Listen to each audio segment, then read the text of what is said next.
What would you do if everyone around you saw weakness, but you carried the training of America's most elite warriors? Mariz Ruiz knew exactly what that felt like. For 3 years, she'd kept her mouth shut about the man who'd shaped her into someone most people couldn't even imagine. But on one ordinary Tuesday morning at Clearwater Tech Solutions, her secret was about to explode into the open in ways that would change everything. Before we jump back in, tell us where you're tuning in from, and if this story touches you, make sure you're subscribed, because tomorrow I've saved something extra special for you. The glass towers of downtown Seattle reflected the gray October sky as Mariz Ruiz pulled her 15-year-old Toyota Corolla into the visitor parking section of Clearwater Tech Solutions. The building rose 43 stories into the morning clouds, its steel and glass facade screaming Silicon Valley money despite being hundreds of miles north. Through the floor-to-ceiling windows, she could see employees in designer casual wear moving through pristine corridors, their confident strides speaking of stock options and six-figure bonuses. Mariz stepped out of her car and immediately felt the weight of being completely out of place. Her black jeans were clean but showed their age around the knees. Her canvas sneakers had been white once, now faded to an indeterminate beige from years of wear. The navy blue jacket she wore was practical rather than fashionable, with reinforced elbows that hinted at work that involved more than sitting behind a computer screen. Everything about her appearance suggested someone who worked with her hands, someone who understood the value of durability over style. She carried a simple backpack instead of a briefcase, its worn nylon exterior contrasting sharply with the Italian leather bags and designer laptop cases flowing past her toward the employee entrance. Her dark hair was pulled back in a functional ponytail, secured with an elastic band that had seen better days. No jewelry except for a waterproof digital watch with more functions than most people would ever need. Her face was striking in its composure, high cheekbones and intelligent brown eyes that seemed to take in everything while revealing nothing. The lobby of Clearwater Tech Solutions was a monument to corporate success. Polished marble floors reflected light from chandeliers that probably cost more than most people's annual salaries. Abstract art pieces hung on walls that had never known a scuff mark or fingerprint. The reception desk curved in an elegant arc of imported wood, staffed by 2 immaculately dressed young women whose smiles were as polished as everything else in the building. Mariz approached the desk with steady steps, her posture upright but relaxed. She moved with an economy of motion that suggested someone comfortable in her own skin, regardless of her surroundings. The receptionist on the left, a blonde woman whose name tag read Ashley, looked up with the kind of professional courtesy that barely concealed assessment. "Good morning," Mariz said, her voice calm and clear. "I'm here for the orientation session, new employee integration program." Ashley's perfectly manicured fingers danced across her keyboard, then paused. Her smile faltered slightly as she scrolled through whatever information appeared on her screen. "Mariz Ruiz?" she asked, pronouncing the name carefully but with a hint of uncertainty that suggested she wasn't used to names that didn't sound like they belonged in a country club directory. "That's right. And you're here for—" Ashley's eyes flicked back to the screen, then to Mariz's casual attire, then back to the screen again. "The technical integration specialist position?" Something flickered in Mariz's eyes, barely perceptible but there nonetheless. She'd heard that tone before, the slight emphasis that suggested surprise or confusion. The unspoken question hanging in the air. "Are you sure you're in the right place?" "Yes," Mariz replied simply. The second receptionist, a brunette named Kate according to her nameplate, leaned slightly toward her colleague. Their whispered conversation was brief and conducted with the kind of discretion that people develop when they've spent years managing impressions for powerful executives. Kate's eyes moved over Mariz's appearance with the practiced efficiency of someone trained to spot people who didn't belong. "The orientation is on the 32nd floor, Ashley finally said, handing Mariz a temporary badge that felt flimsy compared to the high-tech employee cards she'd seen others using. "Conference room 3201. The elevator bank is just past the security checkpoint." Mariz clipped the badge to her jacket and nodded her thanks. As she walked toward the elevators, she could feel eyes following her. Employees in their carefully curated uniforms of expensive casual wear glanced her way with expressions ranging from curious to dismissive. A group of young men in designer jeans and tech company hoodies paused their conversation as she passed, their silence speaking louder than words. The elevator ride to the 32nd floor was shared with 3 other people, 2 women in their 30s wearing the kind of athleisure that cost more than most people's monthly rent, and a man whose casual Friday outfit probably represented a week's worth of grocery shopping for a family of 4. They made polite conversation about weekend plans and stock portfolios while Mariz stood quietly in the back corner, her reflection multiplied in the polished steel walls. Conference room 3201 was already half full when Mariz arrived. 24 new employees sat around an oval table that could have comfortably seated 40. The room's floor-to-ceiling windows offered a panoramic view of Elliott Bay, where container ships moved like toys against the gray water. Everyone else in the room shared a certain uniformity of appearance, well-educated, well-dressed, well-connected. Their conversations buzzed with references to mutual acquaintances from prestigious universities, previous positions at recognizable companies, and networking events that served as unofficial gatekeepers to their professional world. Mariz chose a seat near the window, close enough to participate, but positioned where she could observe the room's dynamics. She pulled a simple notebook from her backpack and placed it on the table next to a basic black pen. Around her, others arranged tablets and laptops, their devices displaying the latest technology and software. "I wonder what kind of background check they did on her," a voice whispered from somewhere behind Mariz. The comment was intended to be private, but in the acoustics of the glass-walled conference room, it carried further than the speaker had probably intended. "Diversity hire, maybe?" came the equally quiet response. "Companies been under pressure to increase their numbers." Mariz's pen didn't pause in its movement across her notebook page, where she was jotting down observations about the room's layout and the people filling it. Her expression remained neutral, giving no indication that she'd heard the speculation about her presence. But something in the set of her shoulders suggested an awareness that went beyond casual observation. The orientation facilitator entered with the kind of energy that came from conducting the same presentation dozens of times. Jennifer Hamilton was a woman in her early 40s whose professional appearance struck the perfect balance between approachable and authoritative. Her smile was genuine but practiced as she surveyed the room full of new talent. "Welcome to Clearwater Tech Solutions," she began, her voice carrying easily to all corners of the room. "You're here because you represent the best and brightest in your respective fields.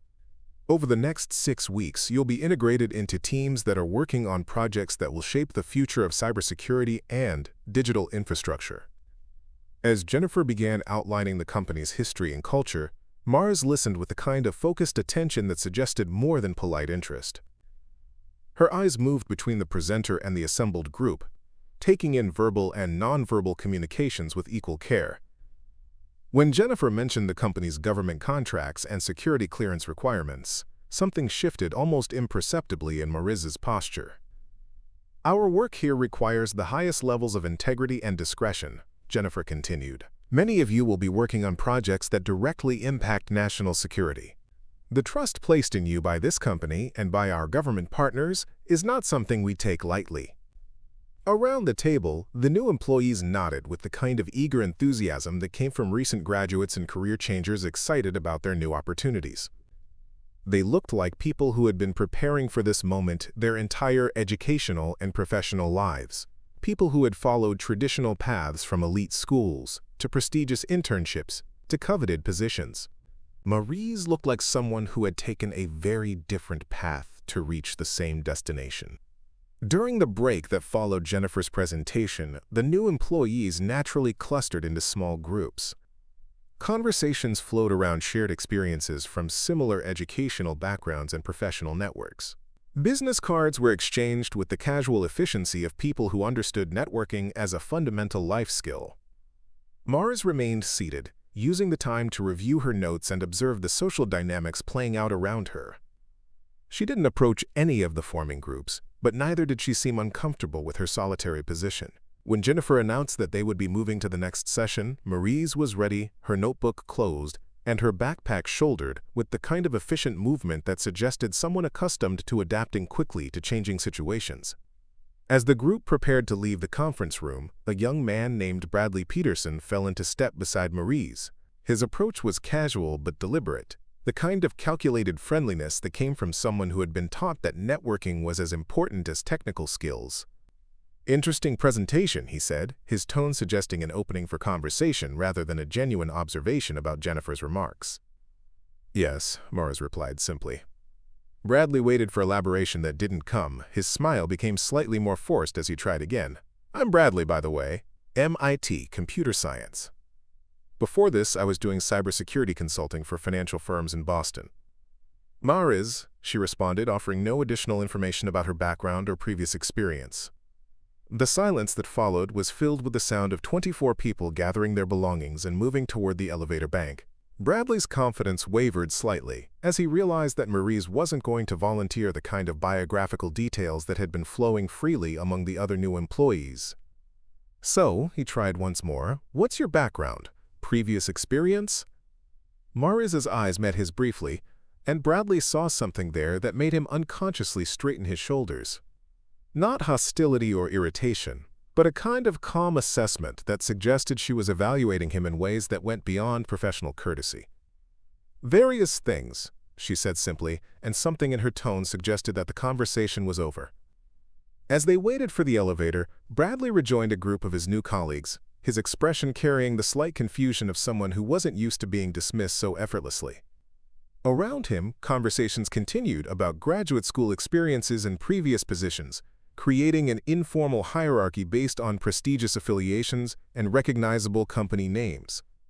Mariz stood slightly apart from the groups, her posture relaxed but alert.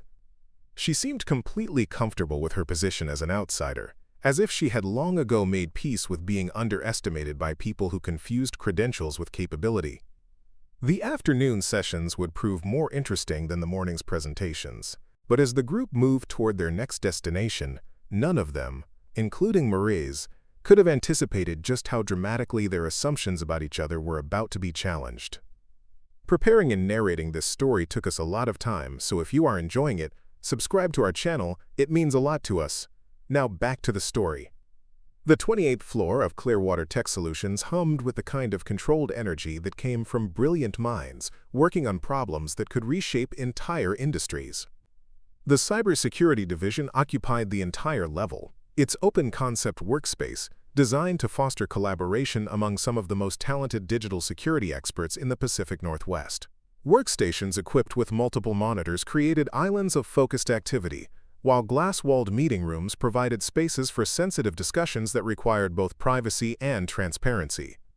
Mariz found herself assigned to Team Delta, a designation that carried no special meaning within Clearwater's organizational structure, but would prove ironically appropriate given the secrets she carried.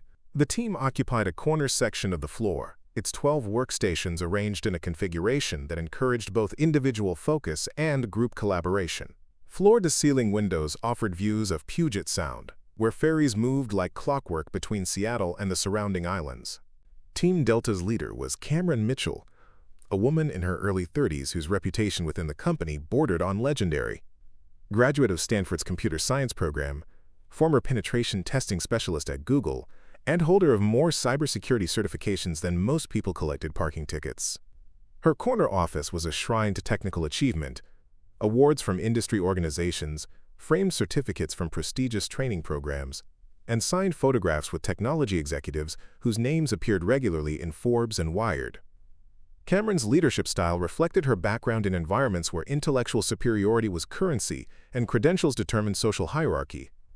She surrounded herself with team members who shared her educational pedigree and professional connections, creating an inner circle that operated with the casual exclusivity of people who had never questioned their right to be in positions of authority.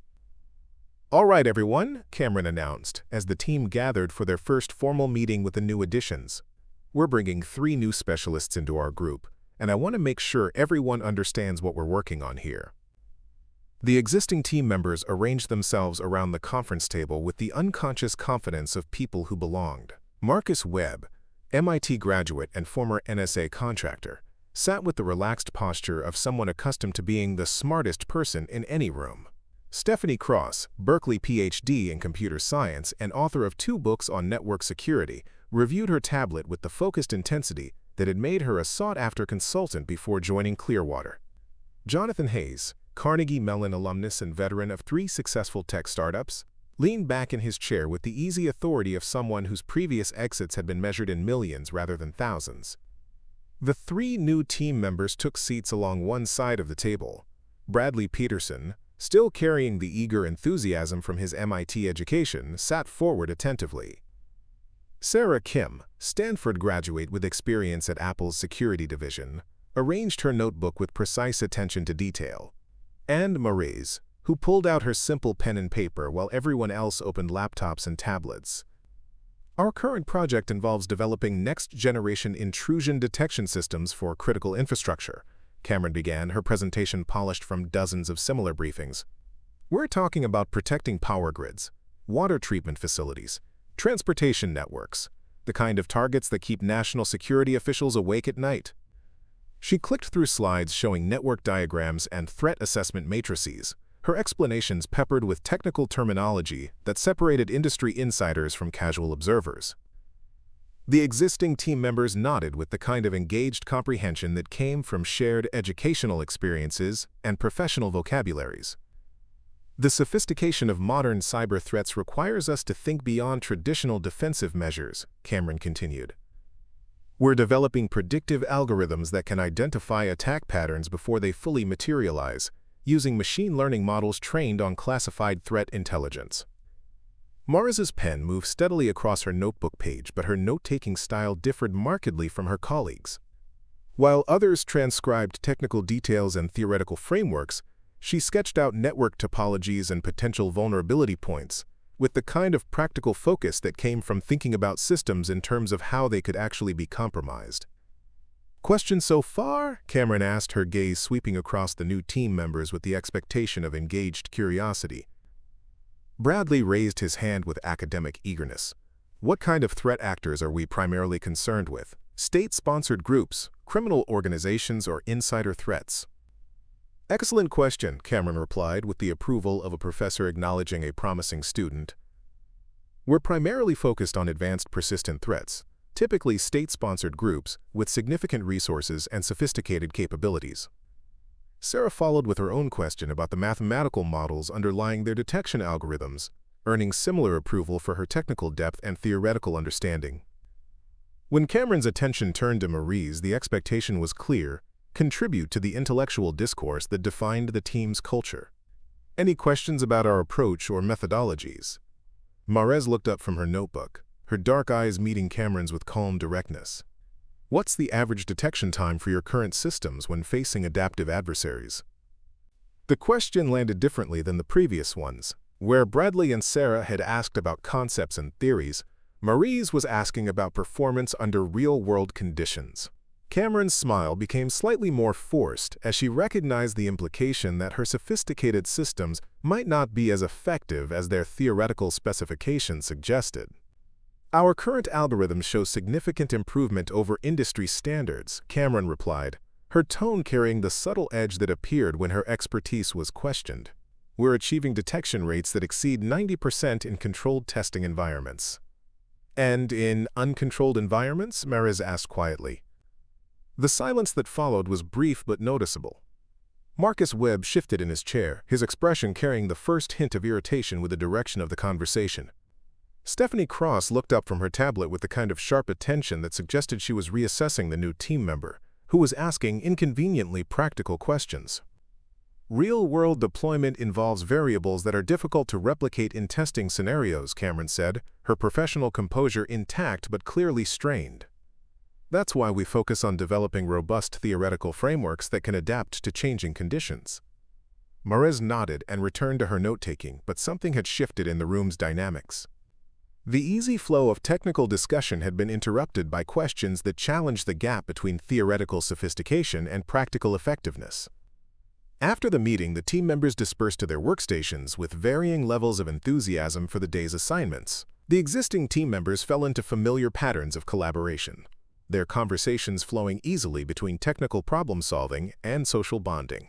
They shared references to mutual acquaintances from graduate school, discussed weekend plans that involved networking events and industry conferences, and maintained the kind of casual professional intimacy that came from shared backgrounds and similar life experiences.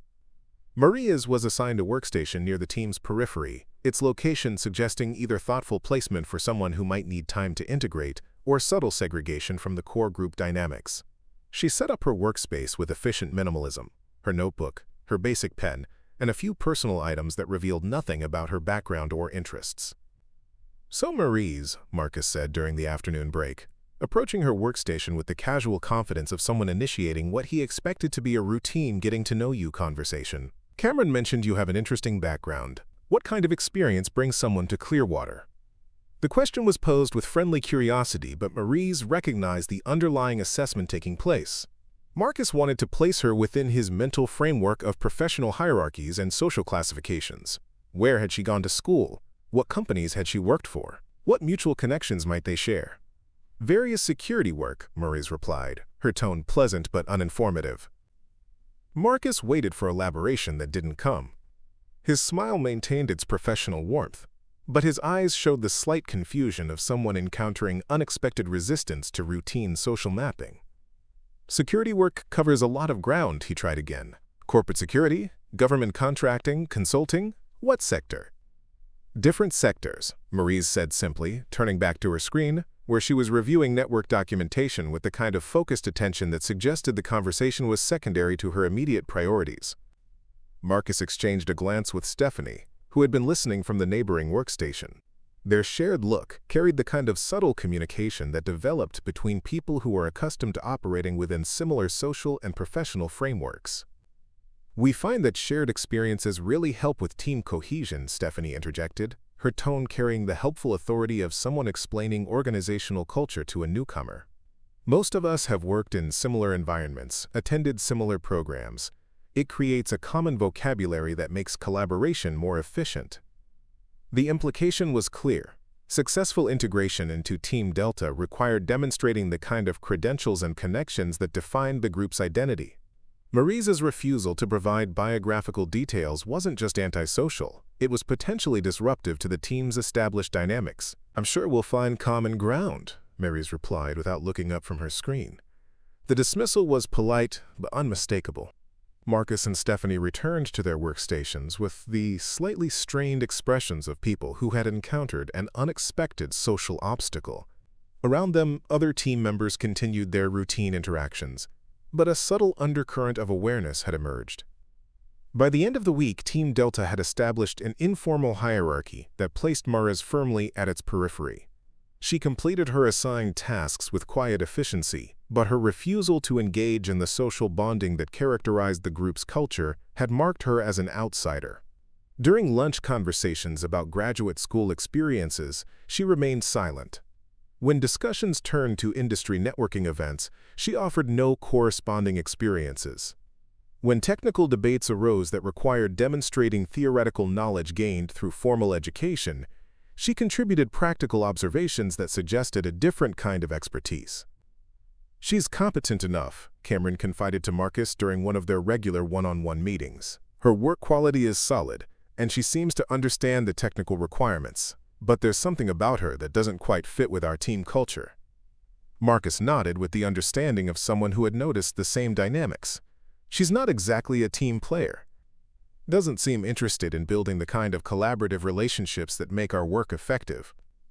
Maybe she's just not comfortable in environments that require high-level thinking," Stephanie suggested when the conversation expanded to include her perspective. "Some people are more suited to implementation than strategy." The assessment was delivered without malice, but it carried the unconscious condescension of people who had spent their entire careers in environments where intellectual credentials determined professional worth. From their perspective, Mariz's reluctance to discuss her educational background suggested limitations rather than choice.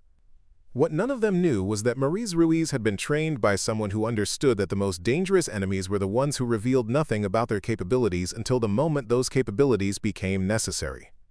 She had learned from a man whose approach to warfare made academic theories seem like children's games, whose understanding of strategy and tactics had been forged in environments where mistakes meant death rather than poor performance reviews.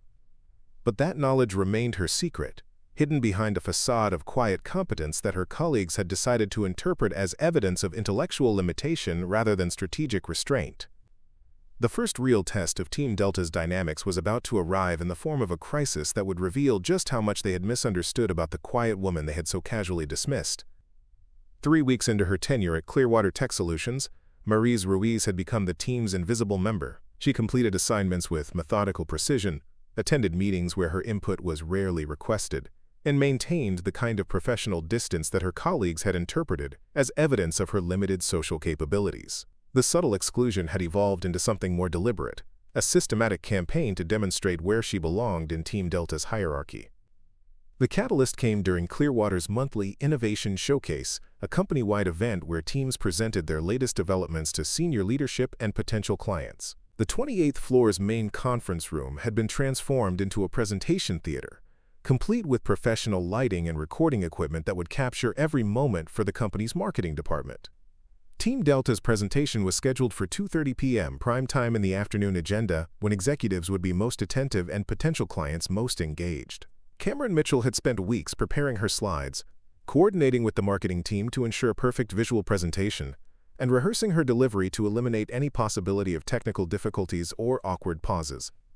"This is our opportunity to demonstrate why Team Delta represents the future of cybersecurity," Cameron announced during their final preparation meeting. "We're presenting to the DoD Procurement Committee, several Fortune 500 CISOs, and venture capital firms that could fund our next development phase." The stakes were clear. Career advancement, project funding, and company reputation all hinged on delivering a flawless presentation that showcased both technical sophistication and professional competence. For Cameron, it represented validation of her leadership and the culmination of months of strategic positioning within Clearwater's competitive internal landscape. "I want everyone looking their absolute best," she continued, her eyes scanning the team with the critical assessment of a general inspecting troops before battle.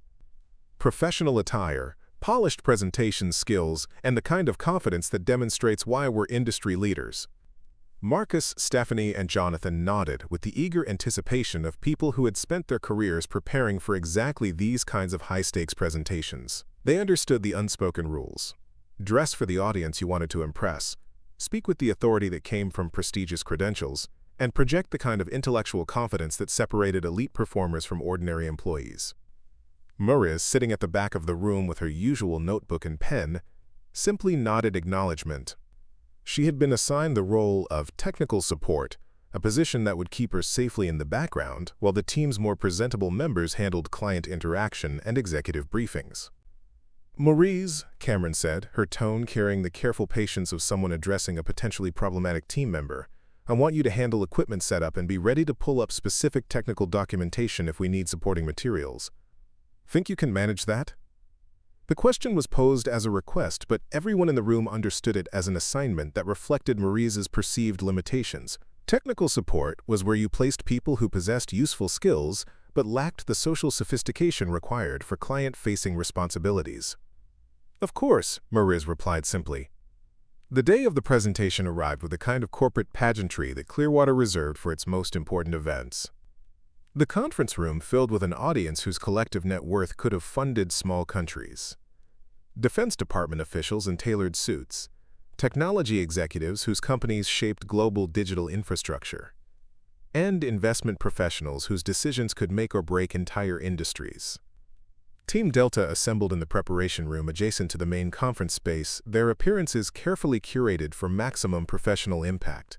Cameron wore a charcoal gray suit that had been tailored specifically for the occasion, its lines suggesting both authority and approachability. Marcus had selected a navy blazer that complemented his MIT-class ring, while Stephanie's designer dress projected the kind of intellectual sophistication that came from published research and industry recognition.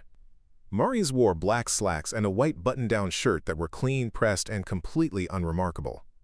Her appearance suggested competence without calling attention to itself, the kind of functional professionalism that worked equally well in corporate boardrooms or operational environments. "Remember," Cameron said as they prepared to enter the main conference room, "we're not just presenting technology here. We're demonstrating why Clearwater represents the future of national cybersecurity. Every word, every gesture, every interaction reflects on our company's reputation." The presentation began flawlessly. Cameron's opening remarks struck the perfect balance between technical authority and accessible explanation, her slides flowing seamlessly through complex concepts that demonstrated both theoretical sophistication and practical application. Marcus and Stephanie provided supporting commentary that showcased their individual expertise while reinforcing the team's collective competence. Mariz managed the technical equipment from a position near the back wall, ensuring that slides advanced on cue and backup systems remained ready for immediate deployment. Her role was invisible but essential, the kind of background support that allowed the main presenters to focus entirely on audience engagement. For the first 20 minutes, everything proceeded according to Cameron's carefully orchestrated plan. The audience showed engaged attention, asking thoughtful questions that demonstrated both interest and understanding. Several DoD officials exchanged approving glances, while the venture capital representatives took notes with the focused intensity that suggested serious investment consideration. Then disaster struck in the form of a seemingly innocent question from Colonel Patricia Hayes, the DoD's senior cybersecurity procurement officer. "This predictive algorithm you've described sounds impressive in theory," she said, her tone carrying the skeptical authority of someone who had seen countless presentations that promised revolutionary breakthroughs. But how does it perform when facing adaptive adversaries who modify their tactics in real time? The question cut directly to the heart of Team Delta's theoretical approach, exposing the gap between sophisticated algorithms and practical effectiveness that Mariz had identified during her first team meeting. Cameron's smile remained professional, but something flickered in her eyes that suggested she recognized the potential trap embedded in the Colonel's inquiry.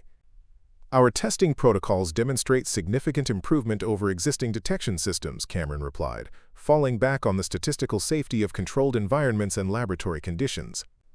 "We're achieving detection rates that exceed industry standards across multiple threat categories." Colonel Hayes leaned forward slightly, her expression carrying the patient persistence of someone who had not received the answer she was seeking. "I understand your testing results. What I'm asking about is real-world performance against opponents who learn from your defensive measures and adapt their strategies accordingly." The silence that followed was brief but noticeable. Marcus and Stephanie exchanged glances that carried the subtle panic of people realizing their prepared responses were insufficient for the question being posed. Their theoretical expertise, so impressive in academic and corporate environments, suddenly felt inadequate when confronted with the practical realities of adaptive warfare. "Real-world deployment involves variables that are difficult to quantify," Stephanie interjected, her academic credentials evident in her response but failing to address the Colonel's specific concern. "That's why we focus on developing robust theoretical frameworks that can evolve with changing threat landscapes." Colonel Hayes' expression suggested she had heard similar non-answers from countless other presentations. Around the room, other audience members were beginning to show the kind of restless attention that indicated a presentation was losing its impact. From her position near the equipment station, Mariz watched the team's carefully constructed presentation begin to unravel. She could see the stress in Cameron's posture, the uncertainty in Marcus's responses, and the growing recognition among the audience that Team Delta's sophisticated theories might not translate into practical solutions. Cameron attempted to regain control by advancing to her next slide, which displayed network diagrams and statistical models with impressive visual complexity. "Our multi-layered approach addresses exactly the kind of adaptive threats you're describing," she said, but her voice carried a slight strain that suggested she was working harder to maintain confidence. "These diagrams are very impressive," said Dr. Jennifer Walsh, the CTO of a major defense contractor whose opinion carried significant weight with the government officials present. "But I'm curious about your team's practical experience with the kind of threats we're discussing. Have any of you actually worked in environments where these adaptive adversaries operate?" The question hung in the air like a challenge that everyone in the room understood. Academic credentials and corporate experience were valuable, but they were different from the kind of operational knowledge that came from actually facing sophisticated opponents in real-world conditions. Cameron's pause was fractional, but in a room full of experienced professionals, it might as well have been a public confession of limitation. "Our team brings together some of the most accomplished theoretical and practical expertise in the industry," she said, but the response felt like deflection rather than direct engagement with the question.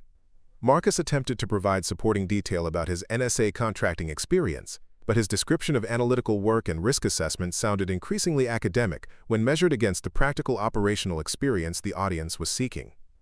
The presentation continued, but the energy had shifted. Questions became more pointed, audience attention more skeptical, and Team Delta's responses increasingly defensive. What had begun as a showcase of sophisticated capability was transforming into an exposure of the gap between theoretical knowledge and practical application. From her position near the back wall, Mariz continued managing technical support with quiet efficiency. She watched her colleagues struggle with questions that revealed the limitations of their educational and professional backgrounds, their discomfort growing as they realized their expertise was being found insufficient for the challenges being presented. The irony was not lost on her. These brilliant, accomplished professionals were failing to answer questions about the very subjects where her hidden training had provided knowledge they couldn't imagine. But she remained silent, fulfilling her assigned role while her teammates discovered that some forms of expertise couldn't be learned in classrooms or acquired through corporate advancement. The real test was yet to come, but already the foundation of Team Delta's carefully constructed professional image was beginning to crack under pressure that would soon become much more intense than uncomfortable questions in a conference room. The alarm pierced through Clearwater Tech Solutions at exactly 3:47 p.m., its shrill electronic wail cutting through presentations, meetings, and casual conversations with the urgency of a building-wide emergency. But this wasn't a fire drill or routine security test. The sound that echoed through 43 floors of Seattle's premier cybersecurity facility was the company's most serious alert: active cyber intrusion in progress. Within seconds, the innovation showcase transformed from corporate theater to crisis command center. The carefully orchestrated presentation dissolved as executives reached for phones, security personnel moved with practiced efficiency toward predetermined positions, and the relaxed atmosphere of business networking evaporated into something approaching controlled panic. All non-essential personnel evacuate to designated safe areas, announced the building's public address system. Security teams report to primary stations. This is not a drill. But the DoD officials and defense contractors didn't evacuate. Colonel Patricia Hayes stood with the rigid attention of someone whose entire career had prepared her for moments when theoretical discussions became operational realities. Dr. Jennifer Walsh pulled out a secure phone and began coordinating with her company's incident response teams. The venture capital representatives, suddenly understanding that they were witnessing either a catastrophic failure or an unprecedented test of Clearwater's actual capabilities, remained in their seats with the focused attention of people watching millions of dollars in potential investments hang in the balance. Cameron Mitchell felt her carefully constructed presentation collapse around her like a house of cards in an earthquake. This was supposed to be her moment of professional triumph, the culmination of months of preparation and strategic positioning. Instead, she was facing the kind of crisis that could end careers and destroy reputations in the span of minutes. "What's happening?" she demanded of the nearest security officer, a young man whose face had gone pale as information streamed through his earpiece. "Multiple system intrusions detected across critical infrastructure clients," he replied, his voice tight with the kind of stress that came from understanding the magnitude of what he was reporting. "Power grid management systems, water treatment facilities, transportation networks. Whoever's doing this isn't playing around." The words hit the conference room like physical blows. This wasn't a routine hacking attempt or criminal cybercrime operation. This was the kind of sophisticated, coordinated attack that intelligence agencies warned about in classified briefings, the nightmare scenario that kept national security officials awake at night. Marcus Webb, his MIT confidence evaporating like morning fog, stared at the security feeds now displayed on the conference room's main screens. Network diagrams that had seemed elegantly theoretical minutes earlier were now showing red alerts cascading across critical systems with the relentless progression of digital wildfire. "How is this possible?" Stephanie Cross asked, her academic expertise suddenly feeling inadequate for the reality unfolding before them. "Our detection system should have identified these intrusions before they achieved this level of penetration." The answer came from Chief Security Officer David Park, who had arrived at the conference room with the grim expression of someone delivering news that would change everything. "The attackers are using adaptive algorithms that modify their signatures in real time," he said, his voice carrying the flat precision of someone reporting facts too serious for emotional reaction. "Every time our systems identify and block one approach, they shift to a different methodology. It's like fighting shadows." Colonel Hayes leaned forward, her eyes fixed on the streaming data, with the intensity of someone whose responsibility extended far beyond corporate profits or career advancement.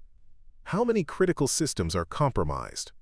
17 confirmed, with more falling every few minutes, Park replied. And the attack pattern suggests this is just the opening phase. They're establishing footholds for something much larger. The implications settled over the room like a lead blanket. This wasn't just a cybersecurity failure. It was a potential national security catastrophe unfolding in real time. The attackers had demonstrated the ability to penetrate systems that controlled infrastructure essential to millions of people's daily lives, and they were doing it faster than the most sophisticated defensive measures could respond. "What are our options?" asked Dr. Walsh, her question directed at Cameron but carrying the weight of someone whose decisions would be scrutinized by congressional committees if this crisis continued to escalate. Cameron felt the eyes of everyone in the room fixed on her with expectations she suddenly realized she couldn't meet. All her theoretical knowledge, her sophisticated algorithms, her carefully rehearsed presentations, none of it had prepared her for adversaries who operated outside the parameters of academic models and corporate simulations. "We're implementing our standard escalation protocols," she said, but even as the words left her mouth, she knew they sounded inadequate for the magnitude of the crisis they were facing. "Standard protocols?" Colonel Hayes' voice carried the sharp edge that appeared when military officers encountered incompetence disguised as expertise. "Colonel, people are going to die if critical infrastructure fails. Standard protocols aren't going to stop adversaries this sophisticated." Marcus attempted to provide technical support for Cameron's response, pulling up diagnostic screens and threat analysis reports. But the data they displayed told a story of defensive systems being systematically overwhelmed by attackers who seemed to anticipate every countermeasure. "The intrusion signatures are unlike anything in our threat databases," he said, his voice carrying the confusion of someone whose expertise was being rendered obsolete in real time. "They're using techniques that shouldn't be possible with known attack vectors." Jonathan Hayes, whose startup experience had involved security challenges that now seemed trivial by comparison, stared at the screens with the expression of someone watching his understanding of cybersecurity warfare crumble. "How are they adapting so quickly? It's like they know our defensive measures before we implement them." From her position near the equipment station, Mariz Ruiz watched the crisis unfold with different eyes than her colleagues. Where they saw unprecedented threats and impossible attack patterns, she recognized methodologies that were sophisticated but not incomprehensible. The adaptive algorithms, the real-time signature modification, the coordinated multi-vector approach, these weren't mysterious techniques from some unknown adversary. They were the kind of tactics taught in very specific training environments by very specific instructors to very specific students who would never appear in academic publications or corporate case studies. She had seen similar approaches demonstrated in classified briefings by instructors whose expertise came from operations that would never be officially acknowledged.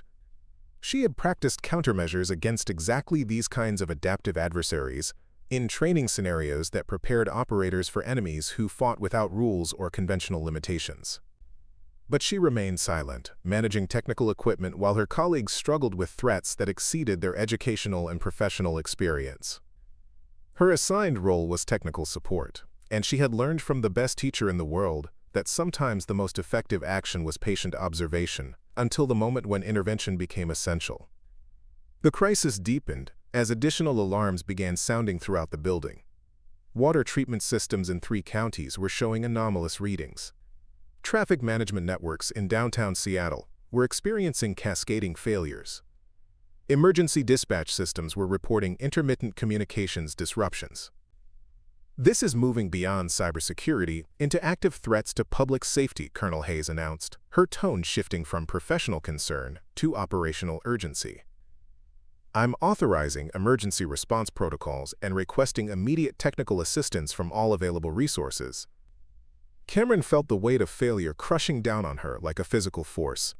This was her team, her presentation, her moment to demonstrate leadership when it mattered most. Instead, she was watching helplessly as sophisticated adversaries dismantled critical infrastructure, while her highly educated, extensively credentialed team proved incapable of mounting an effective response. "Ma'am," said a technician who had appeared at the conference room door, his face flushed with the exertion of running through multiple floors.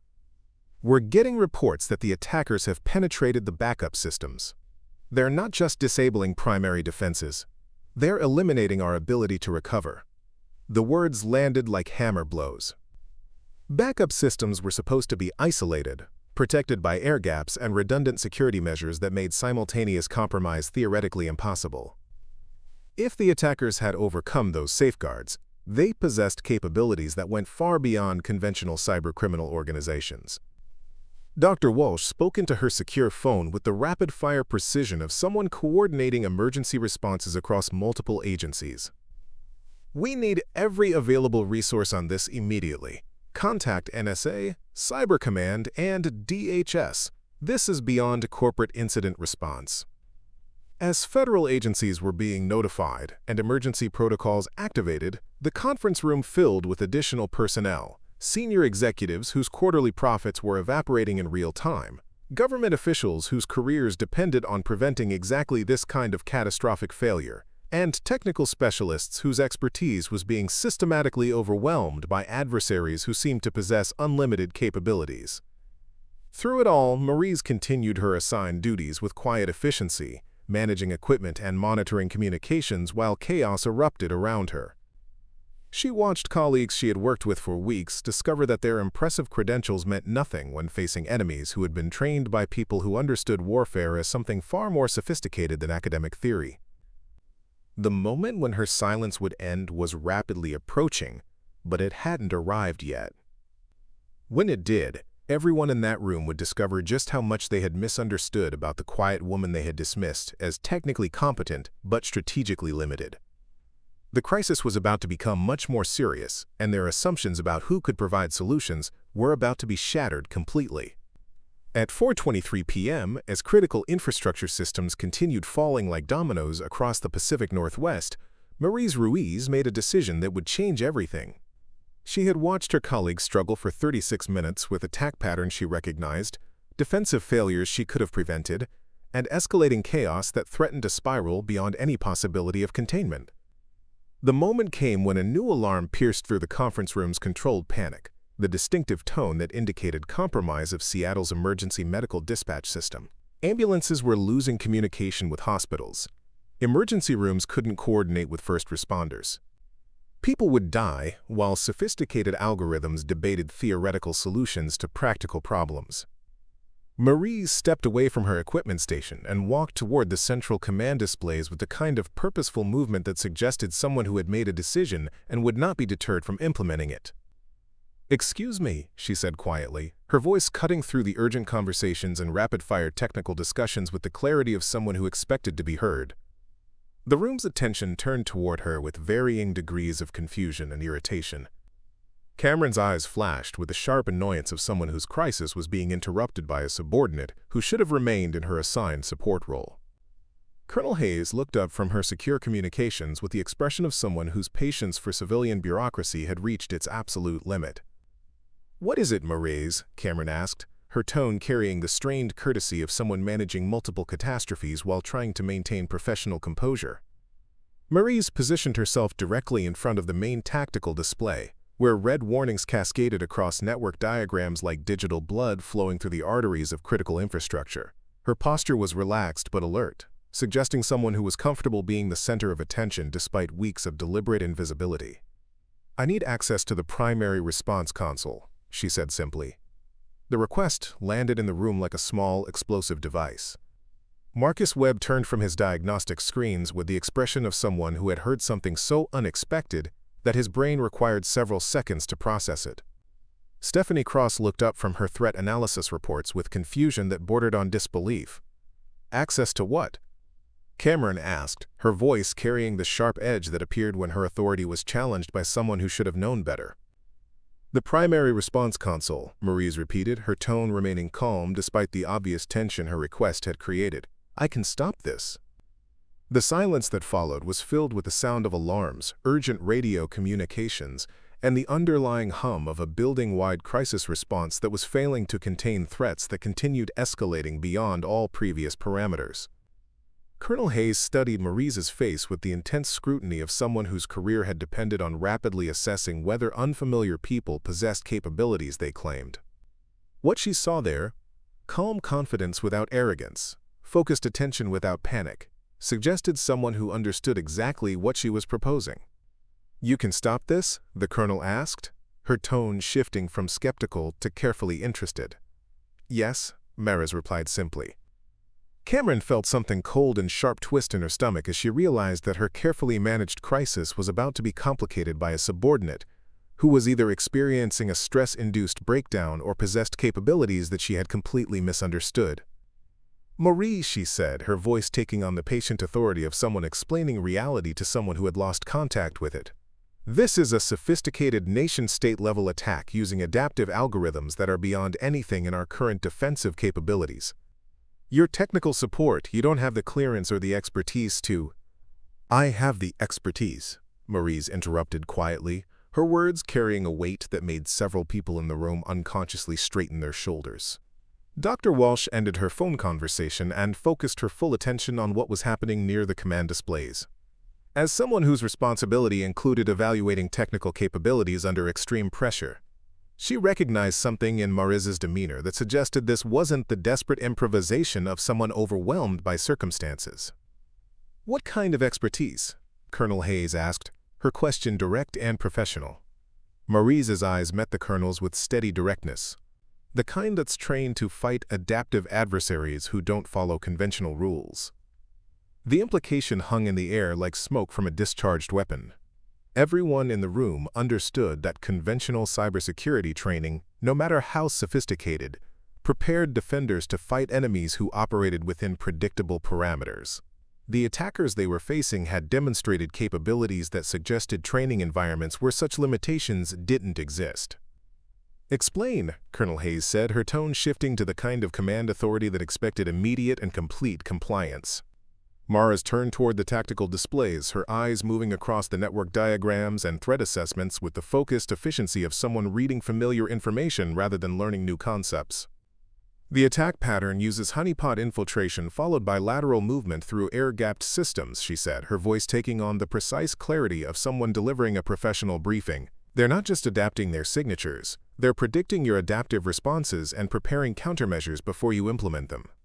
Marcus stared at her with growing confusion. The terminology she was using was accurate, but it described threat methodologies that weren't supposed to exist outside classified military training programs.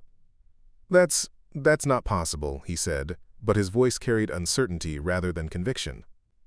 "It's not only possible, it's exactly what I would do," Mariz replied, her attention fixed on the streaming data with the kind of professional focus that suggested she was seeing patterns invisible to everyone else in the room. She moved to the nearest workstation and began typing with the fluid efficiency of someone whose muscle memory had been trained on similar systems. Her fingers moved across the keyboard with practiced speed, pulling up diagnostic screens and network topologies that revealed the attack's true scope and methodology. "They're using a three-phase approach," she continued, her voice remaining calm despite the urgency of the information she was relaying. "Phase 1 was establishing footholds in secondary systems that appear non-critical but provide access to primary networks. Phase 2 is coordinated infrastructure disruption designed to overwhelm response capabilities. Phase 3. She paused, her expression darkening as additional data appeared on her screen. "Phase 3 is what?" Dr. Walsh asked, her tone carrying the sharp attention of someone who understood that incomplete information could be more dangerous than no information. "Permanent damage," Mariz said quietly. "They're not just disrupting systems, they're positioning to destroy critical components that would take months to replace. Water treatment plants, power generation facilities, transportation networks. They want to cause failures that can't be quickly repaired." The words hit the room like physical blows. This wasn't just cybercrime or even cyber espionage. This was cyber warfare designed to inflict lasting damage on civilian infrastructure and potentially cause casualties that would be measured in thousands rather than dozens. Colonel Hayes stepped closer to Mariz's workstation, her eyes fixed on the data streaming across multiple screens. "How do you know this?" Mariz's hands continued moving across the keyboard, her responses appearing on screen faster than most people could read the questions being asked. "Because this is exactly how I was taught to conduct this type of operation." The admission fell into the room like a confession that recontextualized everything that had happened over the previous weeks. Cameron stared at Mariz with the expression of someone watching a person she thought she knew transform into someone completely different. The quiet, marginalized team member who had been relegated to technical support was describing attack methodologies with the confident expertise of someone who had been trained to implement them. Taught by whom? Colonel Hayes asked, her voice carrying the authority of someone whose clearance level gave her access to information that most civilians would never encounter. Mariz looked up from her screens, her dark eyes meeting the colonel's with steady directness. Someone who understood that the most dangerous enemies are the ones who fight without rules. She turned back to her work, her fingers flying across multiple keyboards as she began implementing countermeasures that appeared to anticipate the attacker's next moves, rather than simply responding to their current actions. "I can stop this," she repeated, but now her words carried a different weight. "But I need full access to all defensive systems and authorization to implement measures that won't appear in any standard cybersecurity manual." Around the room, senior executives and government officials found themselves facing a decision that would have seemed impossible minutes earlier. Trust their crisis response to a woman they had dismissed as technically competent but strategically limited, or continue following conventional approaches that were proving catastrophically inadequate. The attacks continued escalating while they considered their options, but for the first time since the crisis began, someone in the room was offering solutions rather than explanations for why conventional solutions weren't working. The moment of decision had arrived, and everyone present understood that their choice would determine whether the crisis ended with contained damage or catastrophic failure that would reshape national security policies for decades to come. Colonel Patricia Hayes made the decision that changed everything with the crisp authority of someone whose career had prepared her for moments when conventional protocols became inadequate for extraordinary circumstances. She looked at the cascading system failures displayed across multiple screens, then at Mariz Ruiz's steady hands moving across keyboards with practiced efficiency, and made a calculation that transcended corporate hierarchies and academic credentials. "Give her full access," she ordered, her voice cutting through the room's tension with military precision. Cameron Mitchell felt the ground shift beneath her feet as her crisis management was superseded by someone whose authority she couldn't challenge. "Colonel, I need to remind you that this is a Clearwater operation, and standard protocols require—" "Standard protocols are failing," Colonel Hayes interrupted, her tone carrying the finality of someone whose decisions were measured in lives rather than corporate policies. "People are dying while we follow procedures that weren't designed for adversaries this sophisticated." Mariz didn't wait for further authorization. Her fingers moved across multiple workstations simultaneously, pulling up system architectures and network topologies with the fluid efficiency of someone who had been trained to operate under extreme time pressure. The screens around her began displaying information that most of the room's occupants had never seen before: classified network diagrams, military-grade security protocols, and defensive measures that existed in environments where failure meant more than quarterly losses. "I need direct access to the National Cyber Defense Grid," Mariz said without looking up from her work, her voice carrying the matter-of-fact tone of someone requesting standard operational resources. Dr. Jennifer Walsh's eyes widened with something approaching shock. The National Cyber Defense Grid was one of the most classified systems in the United States government, its existence acknowledged only in the highest security clearance briefings. Access required authorization levels that most government officials would never possess. "That system is classified above top secret," Dr. Walsh said, her voice tight with the realization that she was witnessing something that exceeded her understanding of both corporate crisis response and government cybersecurity protocols. "I know," Mariz replied simply, her hands never pausing in their work across multiple keyboards. "I helped design parts of it." The admission landed in the room like a detonation that recontextualized everything that had happened over the previous months. Marcus Webb stared at Mariz with the expression of someone watching reality reorganize itself around facts that didn't fit any framework he possessed for understanding the world. Stephanie Cross lowered her tablet with hands that trembled slightly as she realized that the woman they had dismissed as technically limited possessed security clearances that exceeded her own by orders of magnitude. Cameron felt something cold and sharp lodge itself in her chest as she understood that her careful assessment of team capabilities had been not just wrong, but catastrophically wrong. The quiet woman she had relegated to technical support possessed expertise that made her own credentials seem like undergraduate coursework compared to doctoral research. "Who are you?" Cameron asked, her voice barely above a whisper. Mariz looked up from her screens for just a moment, her dark eyes meeting Cameron's with an expression that held no triumph, no satisfaction at having been underestimated, just the patient competence of someone who had always known exactly what she was capable of. "Someone who was trained by the best teacher in the world," she said quietly, then turned back to her work.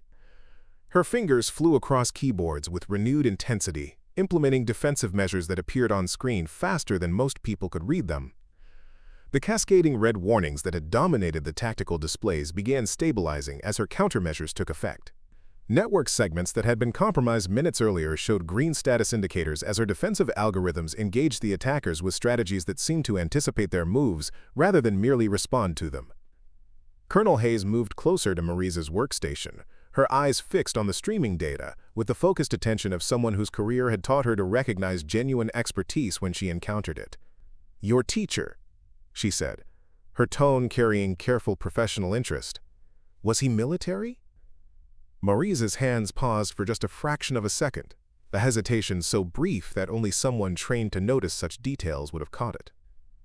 When she resumed typing, her voice carried a different quality, not evasive, but respectful of information that belonged to someone else. "He was the kind of soldier who operated in places that don't appear on maps, against enemies who don't follow conventional rules," she said. "He taught me that the most effective defense isn't protecting against known threats. It's understanding how your enemies think well enough to predict what they'll do before they do it." As if summoned by her words, the attackers launched their next phase. The screens erupted with new warnings as the adversaries implemented what appeared to be a completely different attack methodology, one that bypassed the defenses that had been successfully containing their previous approaches. But Mariz was ready. Her countermeasures deployed instantly, engaging the new threats with defensive algorithms that seemed to have been prepared specifically for exactly this contingency. The room watched in stunned silence as attack patterns that should have overwhelmed any defensive system were systematically neutralized by responses that appeared to anticipate every possible variation. "How did you know they would do that?" Marcus asked, his voice carrying the confusion of someone whose entire understanding of cybersecurity was being rewritten in real time. "Because that's exactly what I would have done," Mariz replied, her attention fixed on her screens where additional defensive measures were deploying with mechanical precision. "When your primary approach fails, you shift to secondary vectors that exploit the psychological tendency to relax when you think you've won."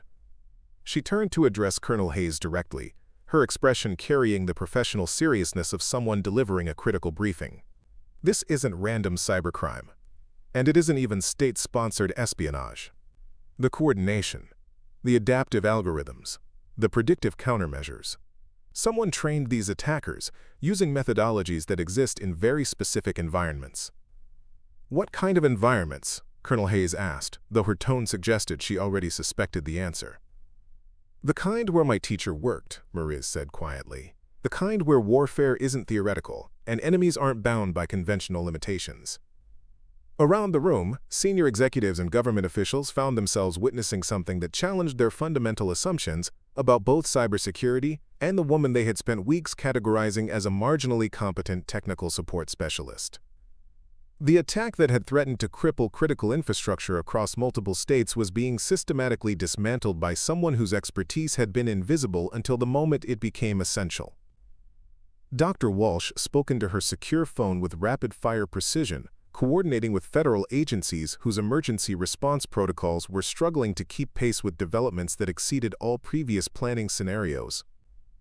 "We need immediate verification of clearance levels and operational background," she said, her eyes fixed on Mariz with the intense scrutiny of someone whose responsibility included identifying potential security threats. Mariz looked up from her workstation as additional defensive systems came online, her expression carrying the calm satisfaction of someone whose preparations were proving adequate for the challenges being presented. "My clearance is current," she said simply, "and my operational background was classified at levels that require congressional notification to access." The words fell into the room like stones into still water, sending ripples of recognition through minds that were beginning to understand they had been operating with fundamentally incorrect assumptions about who Mariz Ruiz was and what she was capable of. Jonathan Hayes, whose startup experience suddenly seemed trivial compared to what he was witnessing, stared at the tactical displays where network status indicators showed stable green across systems that had been failing catastrophically minutes earlier. "The attack patterns," he said, his voice carrying the wonder of someone who was beginning to see familiar concepts in completely new contexts, "they're not just sophisticated. They're using techniques that shouldn't exist outside military special operations." That's because they were probably taught by someone who learned them in exactly those environments, Mariz replied, her hands continuing their work across multiple keyboards with the efficiency of someone who had been trained to operate under conditions where hesitation could be measured in lives lost. As the defensive systems stabilized and the immediate crisis began to recede, one question dominated every mind in the room. Who had taught Mariz Ruiz to fight cyber warfare with the strategic sophistication of someone who understood conflict at levels that transcended civilian education and corporate experience? The answer was about to arrive in a way that would make clear just how profoundly everyone in that room had misunderstood the quiet woman who had been sitting among them for months, quietly competent and completely invisible until the moment when her hidden capabilities became the difference between success and catastrophic failure. The real revelation was still to come. The secure phone in Colonel Patricia Hayes's hand began vibrating with the distinctive pattern that indicated incoming communication from the Pentagon's most classified channels. She glanced at the caller identification and felt something cold settle in her stomach as she recognized the direct line from Joint Special Operations Command, the kind of call that only came when operational security had been compromised or when classified personnel were operating outside their designated parameters. "This is Colonel Hayes," she answered, stepping away from the central command area but keeping her eyes fixed on Mariz, whose hands continued moving across multiple workstations with the fluid precision of someone conducting a complex military operation. The voice that came through the encrypted channel carried the authority of someone whose decisions affected operations in places that didn't appear on public maps. "Colonel, we've received automated alerts indicating unauthorized access to classified defensive networks from your location. We need immediate confirmation of operational status and personnel accountability." Colonel Hayes felt the pieces of a puzzle she hadn't known she was solving suddenly click into place with devastating clarity. The sophisticated attack patterns, Mariz's predictive countermeasures, her casual reference to congressional-level clearances, all of it pointed toward connections that existed in the shadows of official military operations. "Sir, we have an active cyber crisis involving critical infrastructure, and one of our civilian contractors has demonstrated capabilities that suggest specialized training," she replied, her eyes never leaving Mariz's position. "I need verification of clearance status for an individual named Mariz Ruiz." The pause that followed lasted exactly 4 seconds, long enough for Colonel Hayes to understand that she had just requested information that would require accessing files that existed at classification levels she might not be authorized to review. "Stand by," came the response, followed by the kind of silence that indicated secure channels being activated and databases being queried that operated outside normal military administrative systems. While Colonel Hayes waited for verification that would change everything, Mariz continued her systematic dismantling of the cyber attack with methodologies that were becoming increasingly recognizable to anyone who understood how special operations forces approached asymmetric warfare. Her defensive algorithms weren't just sophisticated, they demonstrated strategic thinking that transcended conventional cybersecurity and entered the realm of psychological operations and unconventional tactics. "The final phase is beginning," Mariz announced to the room, her voice carrying the calm authority of someone providing a tactical briefing under fire. "They're going to attempt a scorched earth withdrawal, destroying evidence while inflicting maximum damage to cover their escape routes." As if summoned by her prediction, alarms began sounding throughout the building as the attackers launched what appeared to be a desperate final assault on every remaining system they could access. But Mariz was ready with countermeasures that seemed to have been prepared specifically for exactly this contingency. "How could you possibly know that?" Dr. Jennifer Walsh asked, her voice tight with the realization that she was witnessing capabilities that exceeded every framework she possessed for understanding civilian cybersecurity expertise. Mariz's hands never paused in their work, but her voice carried a different quality as she responded, not evasive, but carrying the weight of information that belonged to someone else. "Because Sergeant Major Thomas Rodriguez taught me that the most dangerous moment in any operation is when your enemy realizes they're going to lose," she said quietly. "That's when they stop trying to win and start trying to inflict maximum damage before they withdraw." The name hit Colonel Hayes like a physical blow. She knew that name. Every special operations officer in the United States military knew that name, though most had never met the man who carried it. Sergeant Major Thomas Rodriguez was a legend in environments where legends were measured in missions that would never be officially acknowledged, and enemies neutralized in places that didn't exist on public records. Thomas Rodriguez, Colonel Hayes repeated, her voice barely above a whisper. Mariz looked up from her screens for the first time in 20 minutes, her dark eyes meeting the Colonel's with an expression that held no evasion, no pretense, just the quiet acknowledgement of someone whose secret had finally been spoken aloud. "Yes," she said simply. The secure phone in Colonel Hayes' hand crackled with incoming communication that would answer questions everyone in the room was beginning to understand they should have been asking from the very beginning. "Colonel Hayes, this is General Marcus Harrison from JSOC," came the voice that carried authority from the highest levels of Special Operations Command. "We've completed verification of the individual in question. Mariz Ruiz, civilian contractor with active TS-SCI clearance, specialized training in unconventional cyber warfare, and operational background that's classified under the Special Access Program protocols." General Harrison's voice continued with the kind of measured precision that suggested he was reading from files that existed in safes rather than computer databases. Her training was conducted under the direct supervision of Sergeant Major Thomas Rodriguez during his assignment to the Cyber Operations Development Program from 2019 to 2022.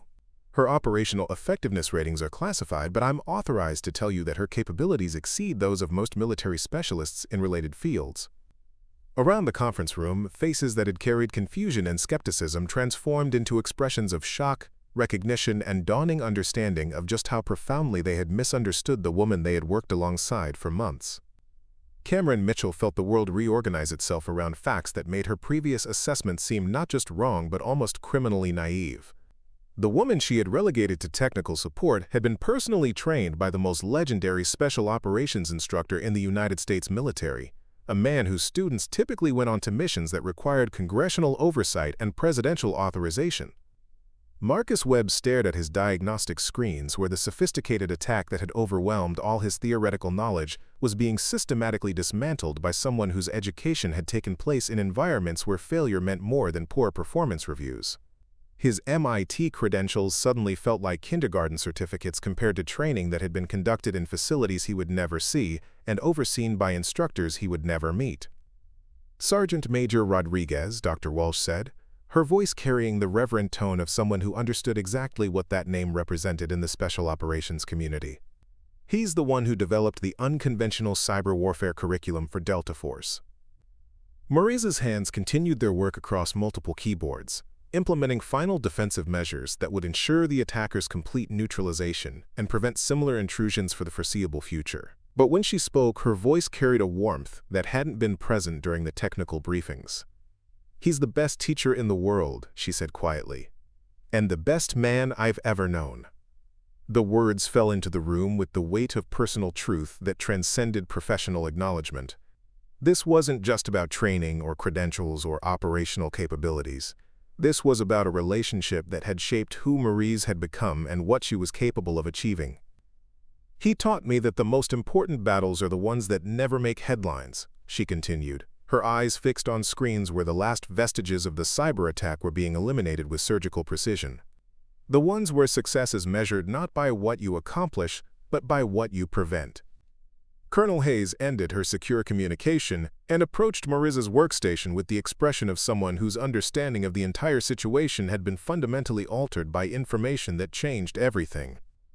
"Mariz," she said, her voice carrying the formal respect that military officers reserve for acknowledged specialists whose capabilities exceeded normal classification, "I need to ask you directly, what is your current operational status?" Mariz saved her work and turned to face Colonel Hayes with the calm directness of someone whose secret was finally in the open. "In active reserve," she replied. "I completed my contract obligations 2 years ago and chose civilian status. But my clearances remain active for exactly this kind of emergency." The explanation landed with the finality of truth that made sense of everything that had happened over the previous hours. Mariz hadn't been an underqualified civilian struggling with sophisticated threats. She had been a specially trained operative whose expertise had been hidden behind deliberate anonymity until circumstances made revelation necessary. "Why didn't you tell us?" Cameron asked, her voice carrying the confusion of someone whose world had been turned upside down by facts that made her previous judgments seem almost absurd. Mariz's expression softened slightly as she looked at her colleagues, people who had dismissed her, marginalized her, and completely misunderstood her capabilities. Because Rodriguez taught me that the most effective operators are the ones who remain invisible until the moment their skills become essential, she said quietly. And because some kinds of training are meant to serve others, not to impress them. The crisis was over, the attackers neutralized, and critical infrastructure secured. But the real revelation was just beginning as everyone in that room started to understand that they had been working alongside someone whose capabilities existed at levels they hadn't imagined possible. The quiet woman they had ignored had just saved their careers, their company, and potentially thousands of lives, all while carrying secrets that connected her to the most elite warriors in the United States military. She kept quiet about her Delta Force mentor. Part 8, Final. Part 8, Transformation and New Beginnings. 6 months after the crisis that had nearly crippled the Pacific Northwest's critical infrastructure, Clearwater Tech Solutions looked remarkably similar from the outside. The same glass towers reflected Seattle's gray winter sky, the same marble lobbies showcased corporate success, and the same flow of talented professionals moved through corridors designed to impress clients and intimidate competitors. But for those who understood what to look for, everything had changed. The transformation began in the corner office that had once belonged to Cameron Mitchell. The nameplate now read, Mariz Ruiz, Director of Advanced Threat Response, and the space itself reflected a different philosophy of leadership. Gone were the awards and certificates that had proclaimed academic achievement and industry recognition. In their place hung a simple photograph of a grizzled sergeant major in dress uniform, his eyes holding the kind of quiet intensity that came from decades of service in places that didn't appear on maps. Mariz sat at her desk reviewing incident reports from field teams that were learning to think about cybersecurity in ways that transcended traditional defensive measures. Her approach to training had nothing to do with prestigious credentials or theoretical frameworks, and everything to do with understanding how enemies actually thought and operated when they weren't bound by conventional limitations. The Fredericksburg incident is resolved, reported Sarah Kim, who had become one of Mariz's most dedicated students in the months since her worldview had been reconstructed by watching real expertise in action. The power grid intrusion was neutralized using the predictive countermeasures you developed. Sarah's transformation had been remarkable to observe. The Stanford-educated specialist who had once relied entirely on academic knowledge now approached threats with the practical sophistication that came from understanding warfare as something more complex than algorithms and statistical models. Casualties? Mariz asked, her attention focused on the human impact rather than the technical achievement. None. The shutdown was contained to non-critical systems, and backup power maintained hospital and emergency services throughout the event. Mariz nodded approval, making notes in her distinctive handwriting that mixed technical observations with strategic assessments. Every incident was a learning opportunity. Every successful defense a foundation for preparing against threats that hadn't yet emerged but certainly would. How did the local team perform? She asked. Better than expected, Sarah replied with genuine enthusiasm. They implemented adaptive responses instead of following standard protocols. When the attackers shifted tactics, our people were already positioning countermeasures for the next phase. This was the real measure of success that Mariz had learned from Rodriguez, not just stopping individual attacks, but developing people who could think strategically about enemies who evolved continuously. Her training programs didn't focus on memorizing procedures or achieving certification scores. They concentrated on building mental frameworks that remained effective when facing unprecedented challenges. A soft knock at the office door interrupted their debrief. Bradley Peterson entered with the careful respect that had replaced his earlier academic arrogance. His transformation had been perhaps the most dramatic of all her former teammates. The MIT graduate who had once expected automatic deference based on his credentials now approached problems with the humility that came from understanding how much he didn't know. "Ma'am, we have a situation developing in the automotive manufacturing sector," he said, his tone carrying the professional urgency that had replaced his previous eagerness to impress. "Multiple facilities are reporting anomalous behavior in their control systems." Mariz looked up from her reports with the focused attention that had become her trademark throughout Clearwater's transformed organizational culture. "Pattern analysis?" "It matches the signature variations we identified in the Rodriguez protocols," Bradley replied, referencing the training materials that had been developed from her mentor's unconventional warfare methodologies. Sophisticated, adaptive, and designed to exploit the psychological tendency to dismiss minor anomalies until they cascade into major failures. She stood and moved toward the wall display where real-time threat data flowed in patterns that most cybersecurity professionals still found overwhelming.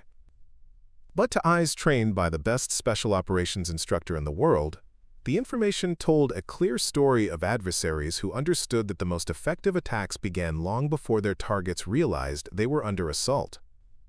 "Response team status?" she asked. "Standing by for deployment," Sarah answered. "Full-spectrum capability, with emphasis on the human intelligence gathering protocols you've developed." This represented another fundamental shift in how Clearwater approached cybersecurity. Traditional corporate response involved technical specialists working in isolation, focusing on digital evidence and algorithmic solutions. Mariz had introduced methodologies that treated cyber warfare as an extension of human conflict, requiring understanding of adversaries' motivations, cultural backgrounds, and strategic objectives. "Deploy Team Alpha to the primary manufacturing facility," she instructed. "Beta Team coordinates with local law enforcement and federal liaisons. I want comprehensive threat assessment within 2 hours." As her people moved to implement responses that combined cutting-edge technology with human intelligence tradecraft, Mariz returned to her desk, where a personal photograph sat beside the professional image of Rodriguez. The snapshot showed her graduation from the Cyber Operations Development Program, standing next to the sergeant major whose teaching had shaped not just her technical capabilities, but her entire approach to service and leadership. Rodriguez had retired from active duty 6 months earlier, transitioning to a consultancy role that allowed him to influence training programs without the administrative burdens of military bureaucracy. Their relationship had evolved from instructor-student to colleagues who shared a commitment to preparing defenders for enemies who fought without rules or conventional limitations. Her secure phone buzzed with an incoming message from a number she recognized immediately. The text was characteristically brief. "Saw the Fredericksburg after-action report. Your people are learning to think like hunters instead of prey, Rodriguez." She smiled as she typed her response. "Best teacher in the world trained them well." His reply came quickly. "Best student I ever had is training them now. Different thing entirely." The exchange represented more than professional acknowledgement. It reflected a relationship that had transcended military hierarchy and become something approaching family. Rodriguez had seen potential in a young woman whose background hadn't fit traditional special operations profiles, and he had invested the time and attention necessary to develop capabilities that now protected thousands of people who would never know her name. Cameron Mitchell's career had survived the crisis, though her trajectory had changed dramatically. The prestigious leadership track that had once seemed inevitable had been replaced by a regional management position, where her theoretical knowledge could contribute without being tested against real-world threats that exceeded her preparation.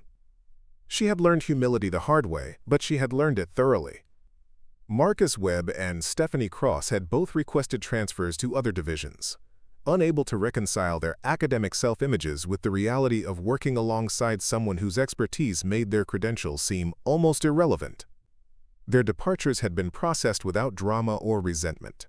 Mariz understood that some people couldn't adapt to having their fundamental assumptions challenged so completely. The team that replaced them was different. Instead of recruiting exclusively from prestigious universities and recognizable companies, Mariz had developed selection criteria that emphasized adaptability, practical intelligence, and the kind of moral courage that enabled people to make difficult decisions under pressure. Her people came from diverse backgrounds: military veterans, immigrants who understood survival, individuals who had overcome significant obstacles through determination rather than privilege. "Ma'am," Bradley said, returning to her office with the latest updates from the field teams, "initial assessment confirms our threat prediction models. The attackers are using methodologies that suggest training in unconventional warfare environments." This was the reality that Mariz and Rodriguez had recognized years earlier. The most dangerous cyber threats would come from adversaries who understood conflict as something more sophisticated than technical exploitation. Protecting against such enemies required defenders who thought like special operations soldiers rather than corporate security specialists. "Recommendations?" she asked. "Full deployment of countermeasures, with emphasis on the psychological operations components," Bradley replied. "We treat this as asymmetric warfare rather than conventional cybercrime." Mariz nodded approval. Her people were learning to see threats through frameworks that transcended traditional cybersecurity, approaching enemies as human adversaries whose capabilities had to be understood and anticipated rather than simply defended against. As evening settled over Seattle and her teams worked to neutralize threats that most people would never know existed, Mariz reflected on the path that had brought her from deliberate invisibility to acknowledged expertise. She had learned from the best teacher in the world that true strength came not from seeking recognition, but from serving others, not from demanding respect, but from earning it through competence demonstrated when it mattered most. The quiet woman they had ignored had become the leader they hadn't known they needed, and the secrets she had kept had transformed into capabilities that protected far more than corporate profits or career advancement.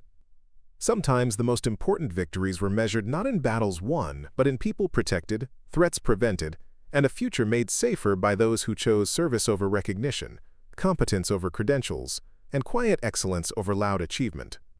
In a world that often confused noise with significance, Mariz Ruiz had learned the power of remaining silent until the moment when speaking or acting could change everything. Up next, you've got two more standout stories right on your screen.